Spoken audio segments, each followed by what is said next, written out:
সোজাভাবে সব কথা বললেই হয়, বাঁকাভাবে বললে কি হয় একটু দেখুন। রিকশাওয়ালা যাত্রীর এই ঘটনাটি দেখুন।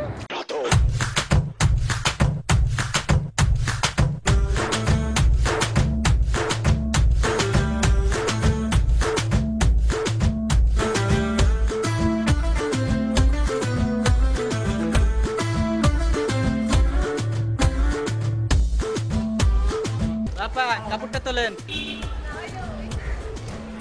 আপা কাপড়টা তোলেন। আপা কাপড়টা একটু উঠান।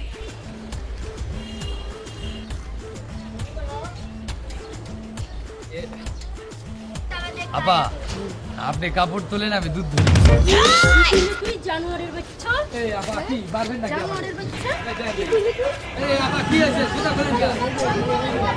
ওই দাদা, এই আপা এই কি পাইছেন আপনি? হ্যাঁ আপনি পারবেন নাকি? এই যে এদিকে আসি। জানোয়ারের বাচ্চা। কি হয়েছে? তুই দাঁড়া।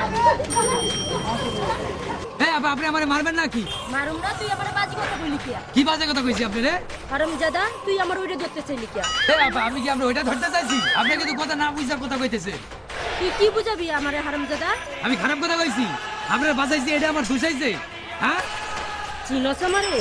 তুই চিনস না আমারে? চিনাইয়া দিমু কিন্তু। এই আপা আপনি আমার কথা শোনার চেষ্টা করেন ধরে। কি? এই যে খারাপ খারাপ আপা বল। বললে আমি কি কইছি আপনাকে এটা বুঝছেন না? খারাপ করতে বলবি কে? এই শুনেন, এই আপা আপনার হাতে এটা কি? তুই দুধ না? এটা কি লাগছে? কাপড়। তা আমি কি কইছি? আপা কাপড় তোলেন, আমি দুধ ধরি। এইটা যদি আমি না ধরি তাহলে আপনি ওই কাপড়টা উঠাইতে পারবেন?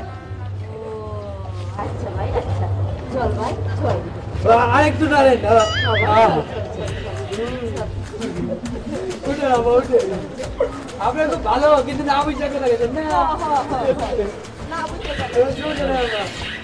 ওই চলে আমার রিক্সা হাওয়াই বেগে উইরা উইরা